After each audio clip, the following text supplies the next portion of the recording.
see not just God, but the Bible. You have to read the Bible with new eyes. I've heard many speakers share the Bible as if their stories were impoluted, perfectly clean, full of victory. But this book always deals with real people, with real problems that experimented real traumas, and they're written here in a raw way. These are stories of failure, there are stories of violence in here, there are stories of uncontrolled sex, polygamy, drunkenness, assassinations, incest. There are many things that we sometimes don't want to mention because we tend to think, out of prejudice I insist, that by mentioning them, we're validating them. And I'm not devaluing the Bible. On the contrary, I'm giving it more credit because if we look at all the stories without the cleanliness or the religious hygiene that we sometimes add, we realize how real these stories are. These stories are here. All these stories, because they're also your stories, my stories. Many of us are tired of hearing about the Bible in a disinfected way, all the things that we can't explain, or that people make this book a motivational manual with nice phrases that have to be repeated, and we think that this works like the fortune cookies at Panda Express. Let's see how lucky I am today. Or as if it were a divine horoscope. But the Bible is written with raw stories, real stories, and the sterilized life stories with no pollution only belong in made-up religious books to control people. And that can work very well for the Quran, for the Book of the Mormon, but not for Christianity.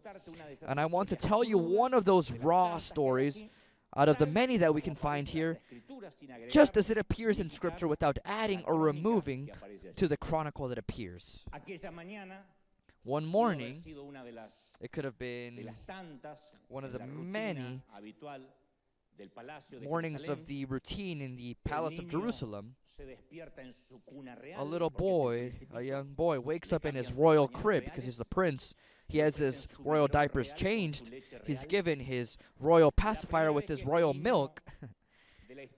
The first time that this boy in the story appears, he's presumed to be about 5 years old, son of the prince and grandson of the king. He has all the privileges that a little prince can have, that no simple courtier would imagine, but he is the king or the future king.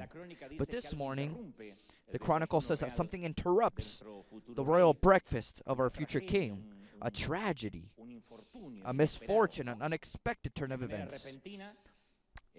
Suddenly, the palace turns to chaos. Apparently, a messenger comes by with some bad news. And then the unforeseen happens. They're shouting in the palace, people running around, commotion. These are unfamiliar sounds that the 5-year-old boy can't comprehend. He doesn't understand what's going on. The bad news spreads like fireworks throughout the halls of the palace, and the news is that the king and the prince have died in battle, both at the same time. In other words, King Saul and his son Jonathan have fallen on the battlefield. The boy doesn't know the meaning of the news, or at least he doesn't perceive that his future is about to change in the next minutes. Obviously, he's unaware, and it's fine because he's 5 years old. He's unaware of what is happening politically, or what could happen in this case if his grandfather, the king, and his father, the prince, die on the same day. Because you don't even comment these types of things until, of course, it happens one day, like in this story. The boy doesn't know that if the monarch and his immediate heir die on the same day, then someone else will come after the crown and after the throne. And obviously they will attempt to murder the child who is the natural heir. But I insist, since the infant ignores that his life is in danger, it's not surprising that in the midst of the chaos, he continues playing with his Nintendos and royal PlayStations, But his nurse, his nanny, his keeper, does understand a bit of political conspiracies, or at least somebody shares it with her, and she considers that an innocent child shouldn't die over these pathetic interests in the monarchy. And the nurse knows, his babysitter knows, that somebody will want to get rid of the small natural heir. So she takes him into her arms, and she runs into the forest, knowing that there's not even time to pack the basic necessities. She has to run with the child to save his life, but something much worse will happen this morning. In the adrenaline rush of escaping with the young boy to save his life, the nurse runs into the forest and doesn't realize or doesn't see a rock or a branch that is crossing the path, almost at ground level. And so the woman falls face first. She stumbles over, and the little boy rolls on the ground. And you can hear a dry crack that leaves the woman stupefied. And the boy doesn't stop crying violently. The fall fractured both of the boy's ankles. And so in an attempt to continue, she lifts up the boy, and she realizes that the boy's two ankles are now hanging flaccid and flimsily. But there's no turning back. She knows that the only thing to do is to continue running to save this young boy's life. I told you that this wasn't a fair story. The same day that the boy was left an orphan, without a grandfather, without a father, is the same day he abandons the palace, and so the person that was carrying him in their arms drops him, and he becomes a cripple for the rest of his life. And it all happened with a crack on the road, an involuntary drop of someone that was trying to save his life. And through the years, story tells us that other young boys his age grew up just like him, except they had girlfriends, they graduated. But he could only imagine it because somebody dropped him, somebody let him fall. His social life is completely damaged. He could have been a king. He could have been the natural heir to the throne. With just a snap of a fingers, he could have had an army at his disposition. But now he's just the Prince of Oblivion. His name is Mephibosheth. He has his ankles broken, but more than anything, his spirit is broken. And like someone has said, there are no prosthetics for a broken soul. And this is the first point that I want to arrive at this morning, because the majority of us that are adults, we live a moment in our childhood where somebody let us fall. All of us. This isn't to bring up anyone's trauma or for us to kill ourselves en masse, but we all have to recognize that at one point or another, somebody let us fall.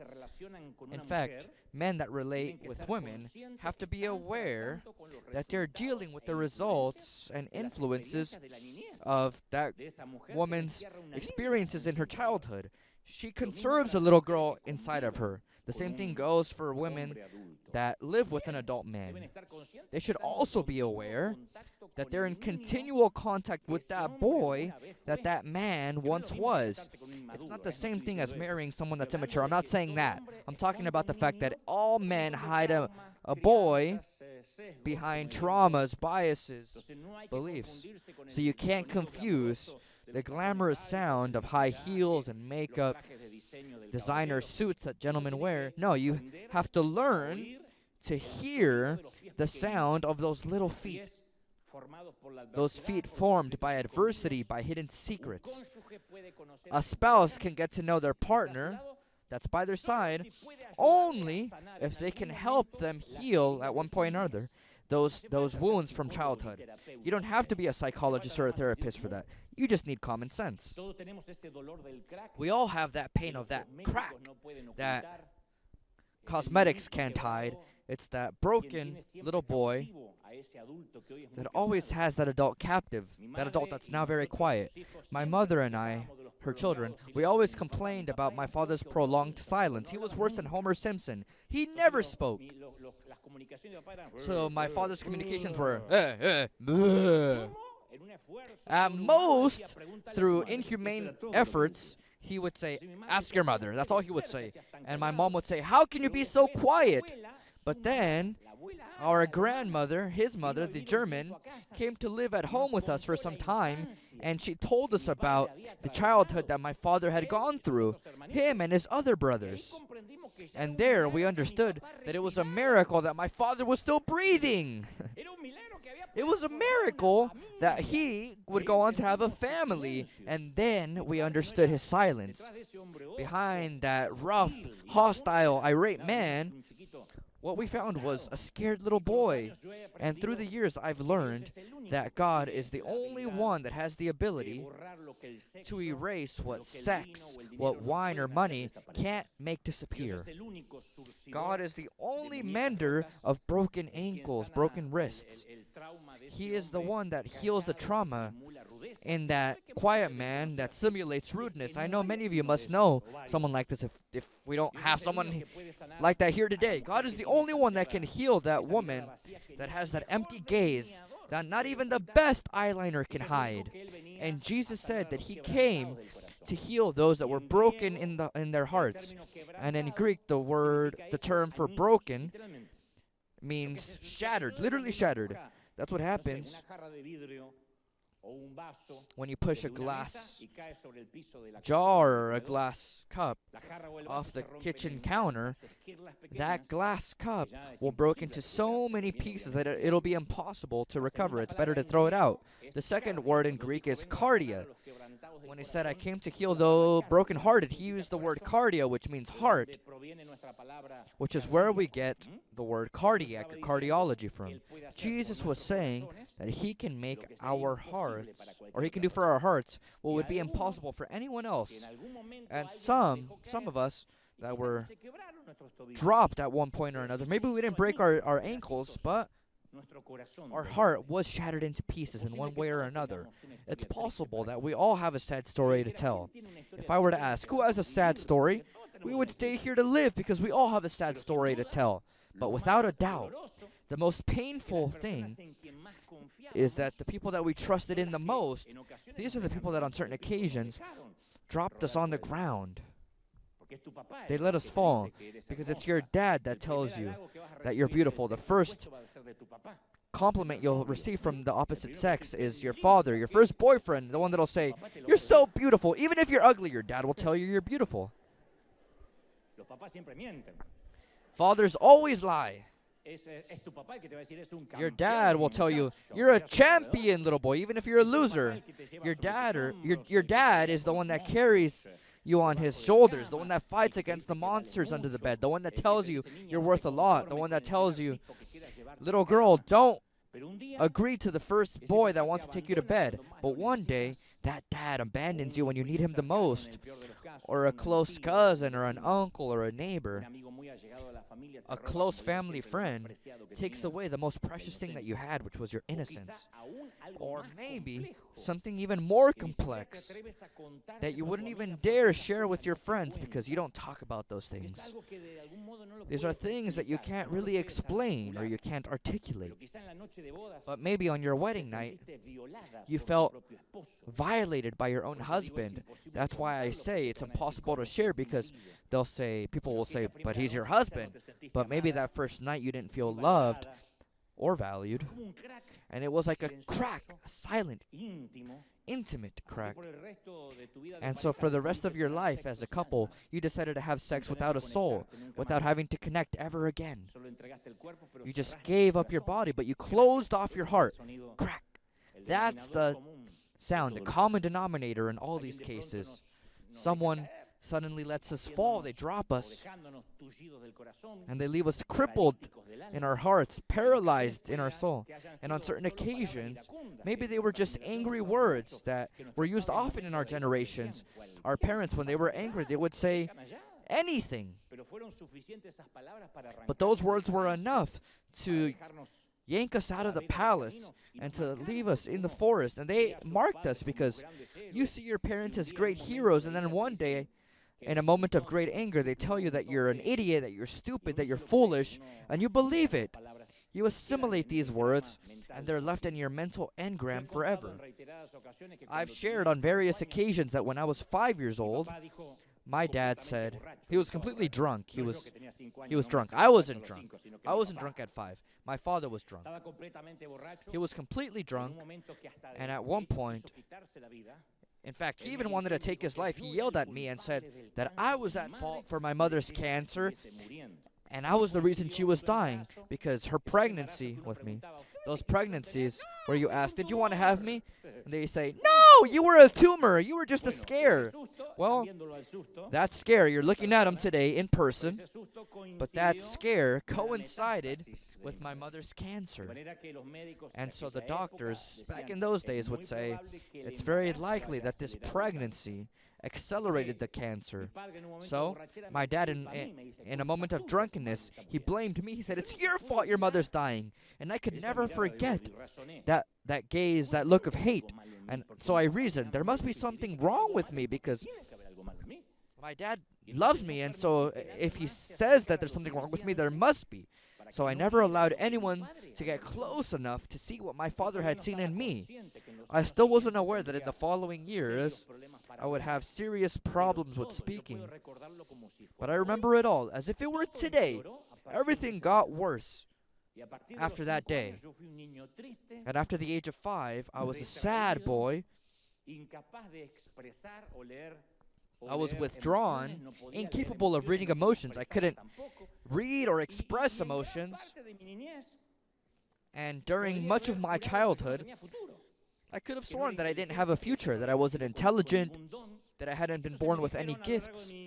So they told me throughout my childhood, you're timid, antisocial, and the teachers back in those days, when they would diagnose children without even having any academic basis for it, even a teacher sentenced that I had slight autism and recommended therapy. But if my dad didn't even take the dog to the vet, you think he was going to take me to therapy? He wouldn't even take us to get our vaccines. Dad, can you take me to go get vaccines? He would say, for what? You have to die of something. So I was that little boy with sad, deep eyes, melancholy. I wasn't able to find a single picture of myself in my childhood with a smile on my face. And my teachers would say, oh, he's introverted or he's depressed. Oh, he's just a sad boy. You gave birth to a sad boy. And my next years weren't better than that day. And the following story, though with a different perspective it seems petty or childish, I've written it in certain books, but I feel that it continued to mark my life. I share the story because I feel that it's part of what you have to live through. For some reason, my parents didn't send me to kindergarten. I assume that it was because of my mother's illness, so my debut in school was at the age of 5. In first grade, I didn't go to kindergarten. Children have to go to kindergarten through preschool to get used to school, to learn how to go to the restroom, to be able to get along with the other kids. But one day in March of 1973, my mother was dying of cancer. At home, my dad was always absent or drunk, which is the same. And my brother, Diego, who was 11, was taking me to school. My first day of school, my first fateful day of school, 4 hours in the classroom with 20 other unknown children. So I wasn't used to going into a school, being there for an hour, then 2 hours. No, 4 hours straight away. And it never occurred to me that I could ask to go to the restroom because nobody taught me. And so I was dying of embarrassment. And so I peed my pants in the seat that I was in. My corduroy pants were completely soaked. My arms were covering my face, and I stayed there sitting for as long as I could. Fortunately, the teacher didn't realize the incident had happened. Maybe she didn't see it. She's dead already, so I can't ask her. But she said out loud, "Come on, little boy. You have to go out to go home. School's over." It was 5 p.m. already, and I went outside with other children laughing at me, and my 11-year-old brother was waiting for me with his other 11-year-old friends at the exit, And then what happened next is what I remember most. Because we lived 4 blocks away from the school, and my brother, who was embarrassed because of my soaked pants, he made me walk a few steps ahead of him and his friends, and behind me I could hear the laughter of the children who were observing me and making jokes. And so I walked looking at the ground. I didn't want to turn around. I was walking in silence, and I didn't want to be with people anymore. I never wanted to go into public again. I told my mom, I went to school already. I don't want to go back. And she said, no, you have to continue your whole life. And so I decided to never speak in public again. And so that continued marking me. My mother continued battling against cancer for about another 2 years, and I remained very quiet for much of my childhood. I spent time drawing. I read books voraciously. I know that my parents didn't explicitly, I knew that they weren't explicitly at fault, but I know that my mom with her cancer, my dad with his drunkenness, and my brother with his jokes and laughing, they let me fall.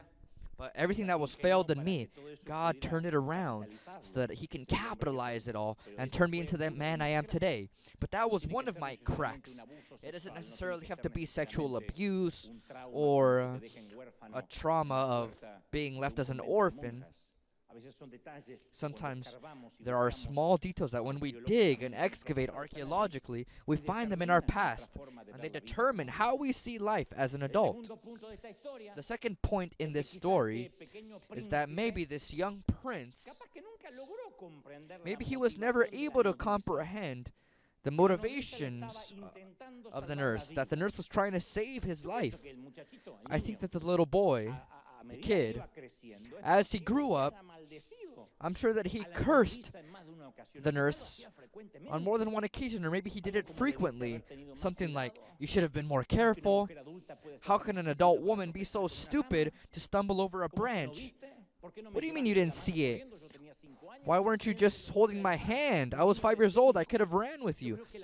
Who dares carry a 5-year-old? I think he probably cursed her more than once.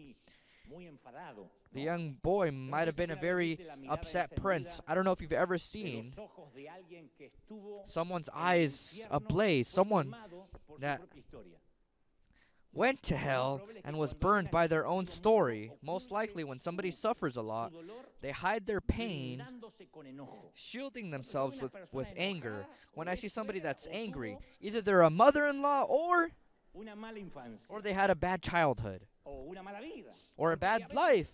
Because sometimes, all jokes aside, anger is the only protection that you can get on your own.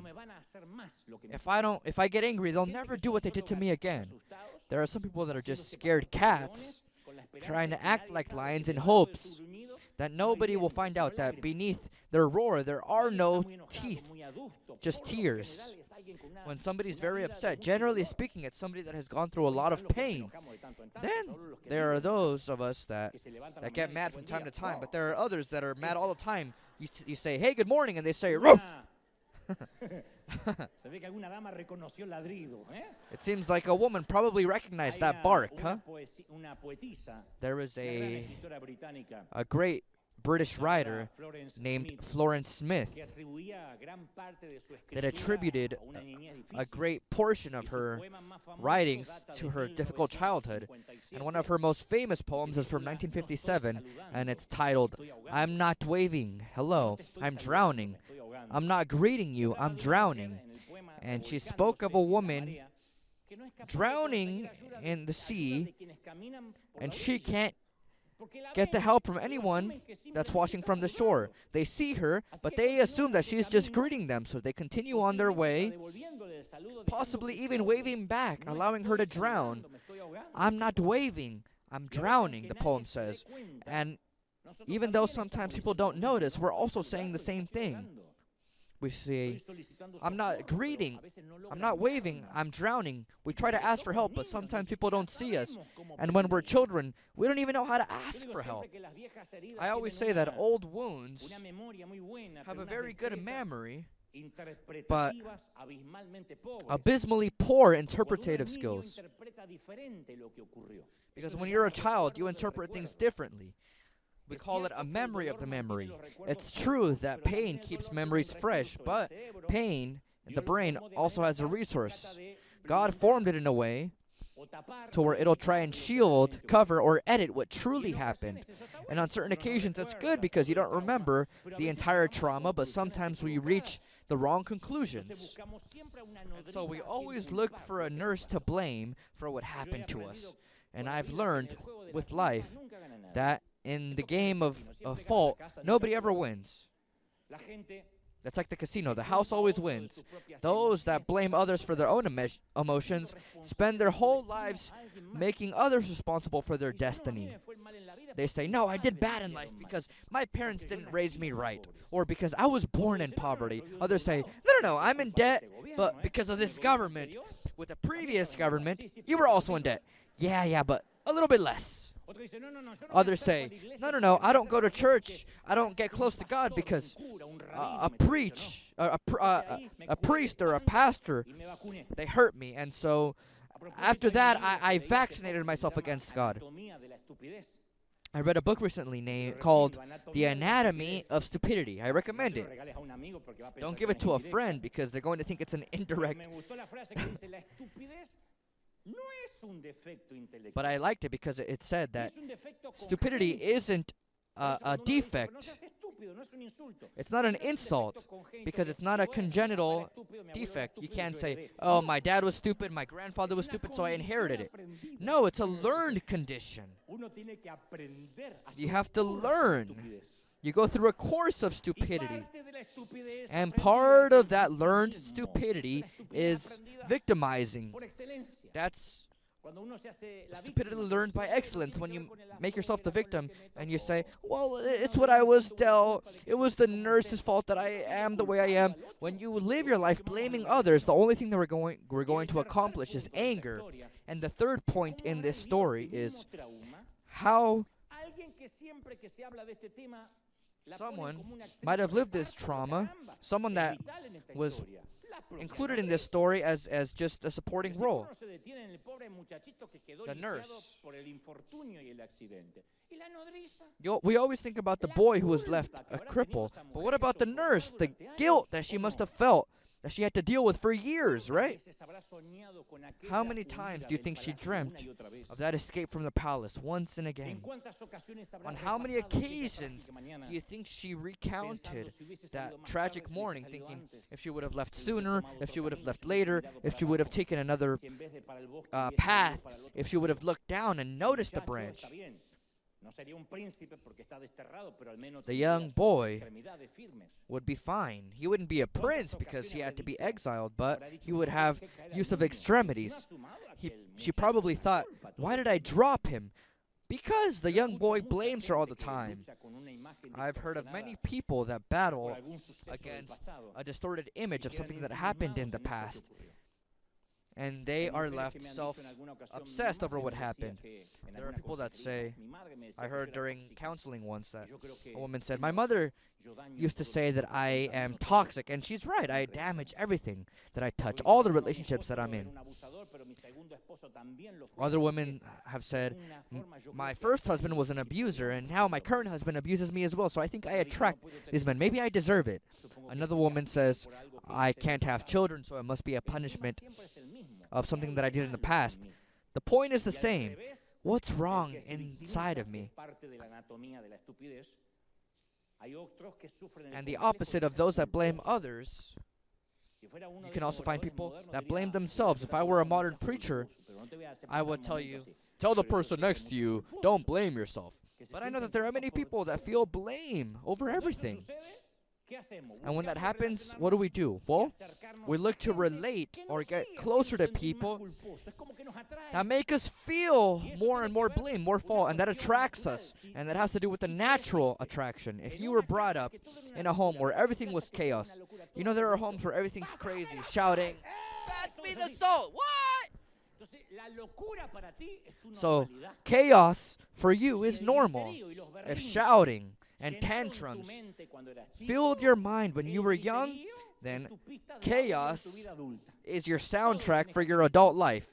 you have to continue shouting. There are people that worship God shouting, Lord!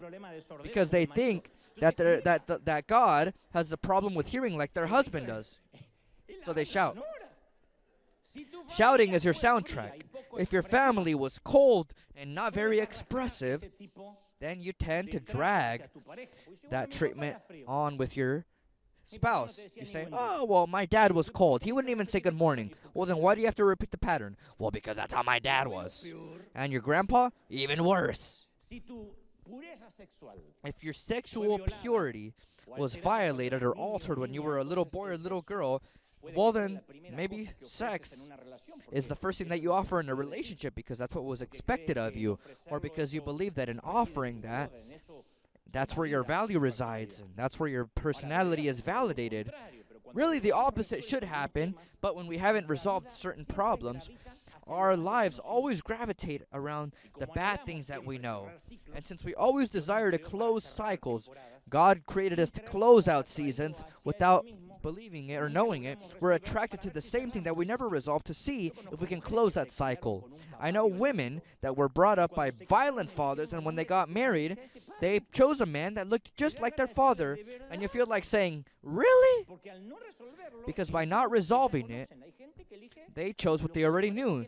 There are people that choose what they assume to be normal in a relationship. There are women that like to be not subjected, but slapped across the face when they raise their voice.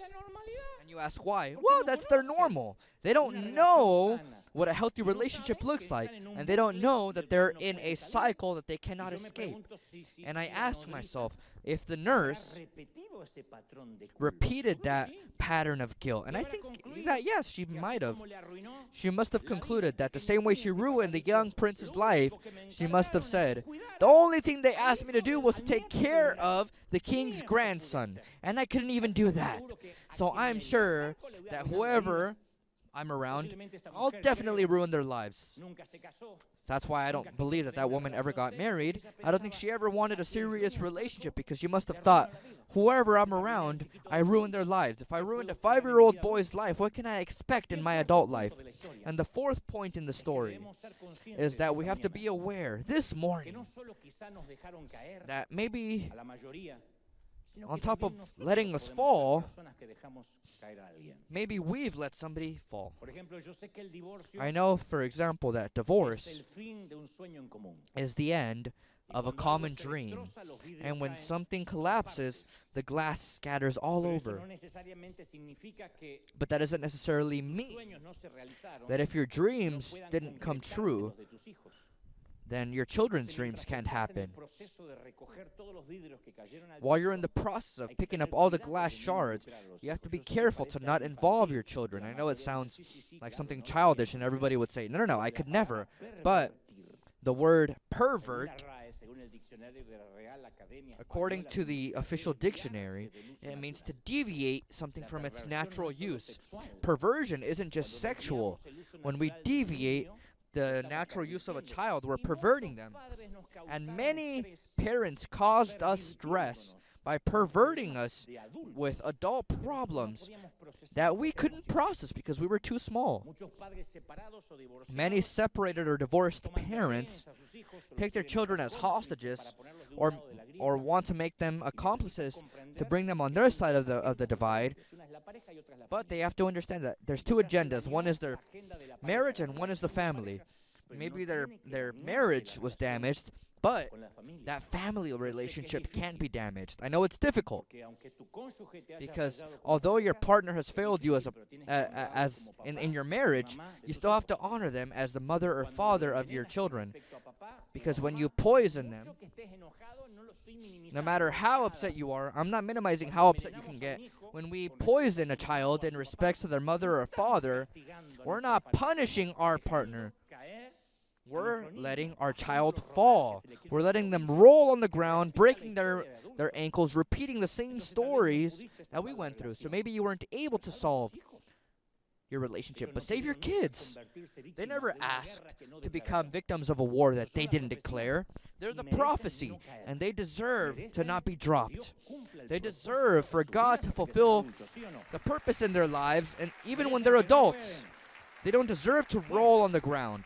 Well, the story of our exiled prince tells us that he had to spend the rest of his life in captivity in a place called Lo-Debar, a place where dreams die and where kings, obviously, in this case, become beggars. This is the place where wounds are hidden, where the cripples run away to. Long ago, I shared a message called Underneath the Rose. It comes from a Latin phrase called sub rosa, sub rose. It's a term that has a connotation of secrecy and confidentiality. The Greeks and the Romans began to use the rose as a symbol of silence, and the secret meetings of Masonry or the Templars were literally carried out underneath a rose painted on the ceiling of the room they were in. So when you would enter a room and there was a rose on the ceiling, it was a reminder to all those invited that they should be discreet, so that there was no gossip. Maybe I should paint a giant rose in here at River. But the Templars would say whatever is said or done under the rose stays under the rose. But the worst part, and this, we shouldn't laugh at this, but in the medieval times, the feudal lords that were pedophiles would place a rose on the doors, right above the doors of their bedrooms, which meant even if the guards heard shouting from children, from little boys or little girls, they shouldn't intervene because they were acting under the rose. So under the rose also means to hide that frightening act. Pain, to hide pain. To hide it under something that's apparently beautiful, like makeup, like clothing, but beneath it all, there's fear and pain. Well, Lo-Debar represents that place under the rose where sometimes we're obligated to staying quiet. Or what's worse, faking it, not sharing it. My mother would always say, don't make it bigger than it has to be. Yeah, Mom, but this happened. And instead of defending me, she would say, no, just don't make it bigger. That's a way of making us fall. It surprises me that with certain congregations, they still insist with the idea that modest clothing is synonymous. It's a sign of holiness, of purity. So if a patient is dressed in a suit, then they're fine. It doesn't matter that they have hemorrhaging underneath it all. There are churches, basilicas, synagogues filled with people dressed on the outside but hurt on the inside. Ladies and gentlemen, that's what it means to deal with the symptoms instead of going to the origin of the pain. So you can't hide the pain by painting a rose on the ceiling and that's it. We're safe, we're saved, and that's it. No, it's not just confess that there's victory. It's not just about confessing. In fact, wounds and scars have a special beauty. When they are healed, you don't hide them. Scars tell our life story, yes or no? Those that don't have any scars, it's because they never fought any battles. I tend to distrust of those that don't have any scars, those that have Botox and look like this. Even worse so, because they don't even have wrinkles, they haven't lived. They're like a ninja turtle. The wounds in life are like a plaque of honor, yes or no? Wounds show everyone that we don't turn away, that we don't give up. We were given a good beating, but we didn't leave. We didn't get out of the ring. Yes or no? At 15, I had an accident in the carpentry. At the age of 15, I went to go work with my father at the carpentry, and I cut off 2 fingers from my right hand. And for a long time, I hid this hand so my scars wouldn't be seen, especially if I was giving an interview. I would try and hide my hand. But through time, I realized that those marks make my hand unique. It has a history that yours does not. And fundamentally, it has a certain beauty that makes it special. Like someone said, wounds heal, but never be ashamed of the scar. Remember that Jesus chose to carry them, to bear them, and he wasn't ashamed of having them on his hands because they remind him of your life, my life. Yes or no? But as it tends to happen in these stories, suddenly there's an unexpected turn of events. The story of our Prince of Oblivion. A few years go by, we would assume that maybe 20, 25 years later, And King David, the new king, who was now occupying Saul's throne, the grandfather of the forgotten prince, one day wakes up a little worried. Most likely, the previous night, he had a reoccurring nightmare, or maybe it was just a certain hunch that he felt. And so David calls his assistants, and it occurs to him to ask if, in fact, any descendant of the old king might be alive. He says something like, I can't sleep, and I woke up thinking about my friend Jonathan, Prince Jonathan. I never knew if he had a child, if that child exists anywhere. Maybe a prince survives. Someone that has to do with that lineage. I owe it to my friend. Even though he's deceased, I owe it to him. And at that time, there was Ziba, a certain assistant, that in one way or another was the bridge between two governments, because he had served the extinct King Saul, and now he was serving King David. And he says, yes, David, there is one son. He's Jonathan's son, but he lives in exile, hidden in a place called Lodabar. That's where beggars tend to go, people that are living on the streets. And David can't believe what he's hearing. He doesn't believe it. And so he gives the order immediately. He says, well, what are you waiting for? Go and get him. Tell him that I want him to come to the palace now. He's my friend's son. He's a prince, even if he's not the natural heir to the crown.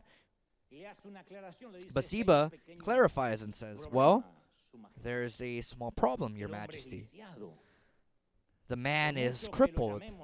No matter how much we call him, he won't come on his own. We can give an official communication, but he can't come. And I think today, this very morning, there are many people like this, or afternoon, evening, night, wherever you're watching me from. There are many people in this condition. There are people that know they have a second opportunity, and they've heard the edict from the king, but they're far too broken to return. I've dealt with many people like this in the last years. People that have said, I want to do things right, but, I can't. Life hit them too hard, and now they can't walk on their own. They can't get close to God on their own. They know what they have to do. They know that what they're doing now is incorrect, but they can't get up. They have every intention, but that intention remains between the origin and destiny, like Mephibosheth, like this young boy. I know that in his mind he wanted to walk, but his legs didn't listen, and so the intention remains in its origin, and he stays where he is. And so when David hears about this, he resolves it pragmatically. He tells Ziba to go all the way to Lodabar, take a caravan from the court, and to bring him, to carry him back to the palace. That day also comes for all those that are disabled in their souls, the day that somebody comes to look for you. In this case, a royal committee arrives in Lodabar, and I love this special effect because I'm going to put it in almost every message.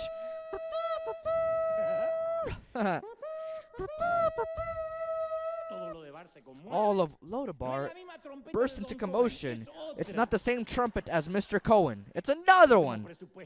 We don't have the budget for diverse effects. And so the messenger of the king reads from a scroll. The royal edict proclaims that your return to your condition as prince.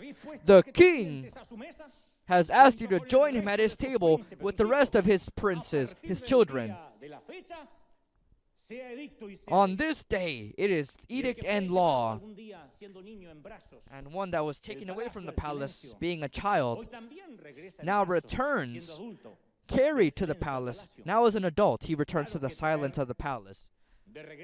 Of course, bringing a beggar back to the palace is a risk. To sit an heir, someone that was a refugee for his entire life, that's not something that everyone's going to understand. That's a risk. There's a phrase that always fascinated me, and it's the phrase, a calculated risk. It was made up during the Second World War. It was part of the military jargon. when they would plan a mission and decide how many soldiers they might lose. And so that term calculated risk became popular. It became popular in commerce and human resources before anyone is hired.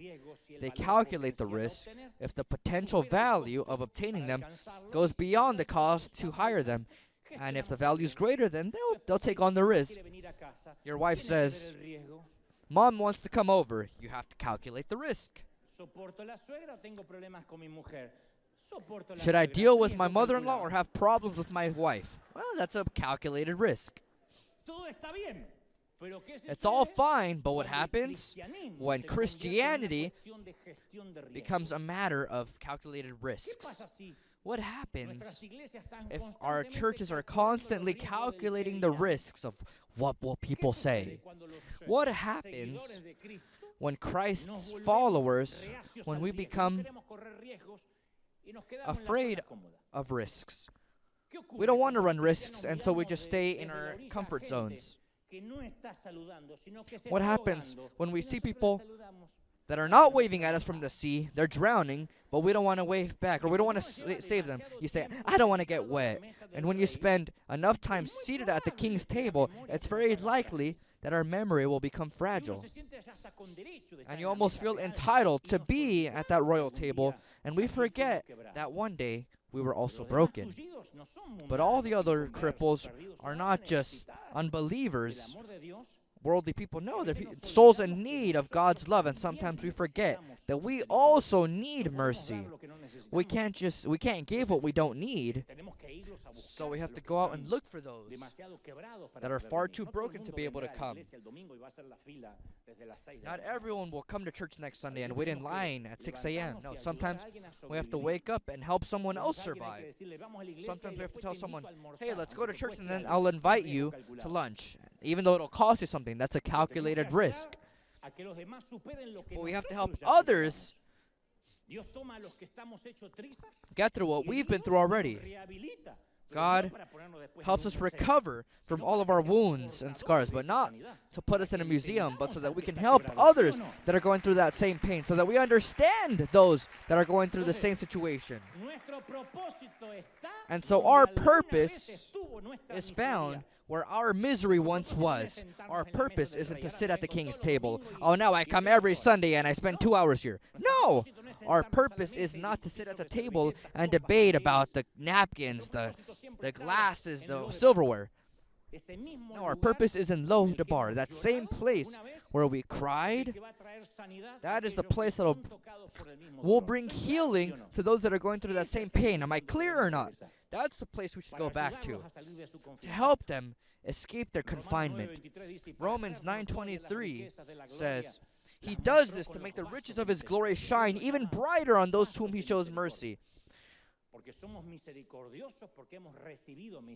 We're merciful because we've received mercy. Is there someone here that doesn't need God's forgiveness? Is there anyone that says, no, for me, Jesus died in vain because I was already holy? Is there anyone like this? Not even us Argentinians are like this. Look at that. Look. Those that were once exiled have a compassion that can only come from being exiled at one point. Our misery has roots in the memory of our own tragedies. If we ever get through a storm, we have a very different attitude to those that have never been through a storm. A woman that survives cancer will understand other women that are going through the same thing. Someone that has gone through a divorce is not going to judge that marriage that is in a crisis. And I want to tell you something else, which is the most astonishing part. The Bible narrates that Mephibosheth arrives to the palace being carried. He uses his crutches how he can, and he stands before the king. And the king says, do not fear. Don't be afraid. I intend to show kindness to you because of my promise to your father Jonathan. And I also loved your grandfather. So I will give you all the property that once belonged to your grandfather Saul. And you will eat here with me at the king's table. I won't give you a servant's table. You're going to eat with my princes, with my children. Then he called Ziba, the servant that went to go find him. And he said, everything that belonged to Saul and his family, give it to him. I don't know who lives there. Kick out whoever you have to kick out, but return all the land to him. Those lands were filled with Hispanics, of course. Argentinians, Salvadorians, Mexicans saying, hey, what's going on? But they had to be displaced. And he tells them, he tells Ziba, you're going to produce food for him so that he never lacks food. But when it's lunchtime or dinner time, he eats here with my children. David brought restitution to everything that he had lost. All the years that he couldn't have in the palace, he brought restitution. Tell me if that's not God. That's our king. But here is what astonished me the most. Mephibosheth ended his days being a crippled. He was never put through an operation or a surgery. We never hear about a miraculous healing. He continued depending on the crutches to get from one place to another. So that's how he continued until his old age. So when you imagine this story, you can commit the mistake of thinking that he was a beggar seated at the table, like someone that brings in a homeless person during the holidays. There are those that say, you know, it was Christmas and a homeless person asked for food, and we invited him into our home. He barely washed his hands and sat at the table. We might think that it's a beggar seated at the king's table, just a cripple, but we're missing a detail. Mephibosheth's innocence, even though he spent a large part of his life in a cave. He was a prince. He never stopped being the son of the prince and the grandson of the king. I want you to remember this. It doesn't matter how long you've been away from God, your royal condition has never changed. Never. Never. Now, maybe you smell bad. Maybe you stink. But you have the soul of a prince. You have king's blood. And this isn't an excuse to not shower. You can't say, hey, what's going on? I have I have king's blood. No, you have to shower. So, don't imagine a table where the king is sitting with all his children, all the princes, and then an intruder, a beggar that's there. No. In fact, it is said that a photographer from the magazine Faces of Jerusalem was present on that day. And he took the photograph of the first lunch when Mephibosheth sat with the king. Obviously, we're River Arena and we have contacts. I was able to call Bukele. I don't know what Bukele has to do with Jerusalem, but he's the only president that I have access to for now, so. And we were able to access that almost secret family picture, which is here. So I'm going to describe to you the diners, David's children, starting from your right to left. You follow me? From your right to left. Everyone remembers which one is your right hand, right? Perfect. The one on the end, on the right-hand side, the one wearing the orange turban is the firstborn, Amnon.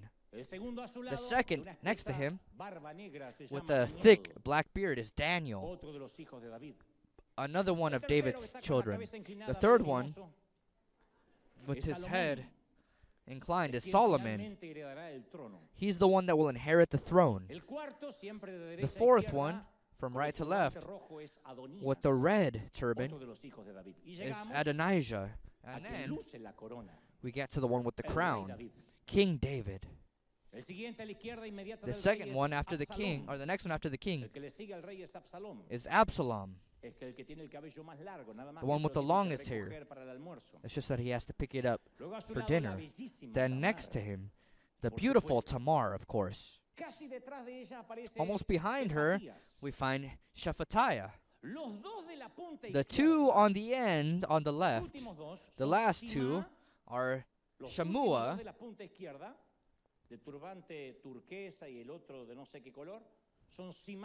We have Shammua and Elishama. And the third one, counting from your left, the one that looks the most handsome, almost Argentinian. Show me the third one from the left, please, director. That is Mephibosheth.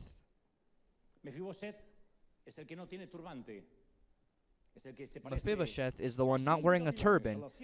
He's the one that looks like he's in a soap opera at 6/7 Central. They say he was the first Argentinian in history. As you might see, there is no difference between him or the other princes or any of the other children. It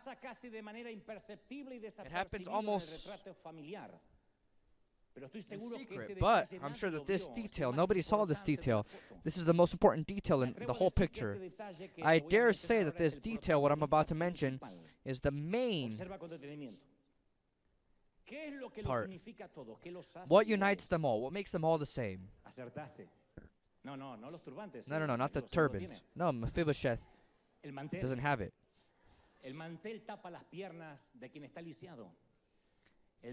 The cloth on the table, it covers all their feet. It covers everyone's condition. It doesn't show the one that can't walk.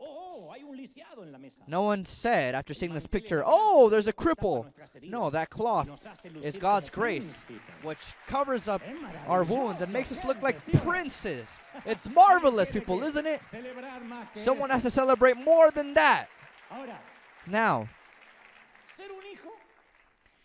to be a child, a son or daughter of God, has nothing to do with being worthy. Nobody is worthy. That's where the phrase comes from, that I'm too wicked to go to church. Well, those of us that are here are not better than the rest. To be a prince or a princess or an heir to the throne has nothing to do with how long we've lived in the palace. Ephesians 2:8 says, God saved you by his grace when you believed. And you can't take credit for this. It is a gift from God. Salvation is not a reward for the good we have done, so that none of us can boast about it. We can't say, oh, well, I've done a lot of nice things for God. That's why I'm saved, or I've donated a lot. No. I confess to you that the scars on my right hand aren't the only scars that I have. These are the ones that you can see, the physical ones. In fact, the ones that I can't hide. But I have scars that are much uglier in my soul, and marks in my heart that you could never ever imagine. The story of when I peed my pants isn't my worst story. It's the one that I can share. I have many areas in my life that are mutilated, that are crippled, but you'll never see them, and it's not a matter of hypocrisy. It's the same way I nor anyone else will ever be able to see your marks, and it's not because we don't have them or because we pretend, but because the cloth at the table of the king hides them. And he called us in. He called us to his table, and the cloth of his grace hides everything that we don't want to be seen. Huh?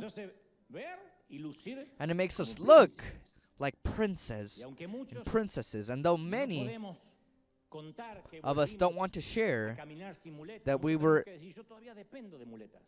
though many of us would like to say that we were able to walk without crutches, many of us still depend on them. Many of the traumas that I experienced still accompany me. We can't say that our wounds disappeared because we still have them, but we can celebrate that we all look good behind that tablecloth.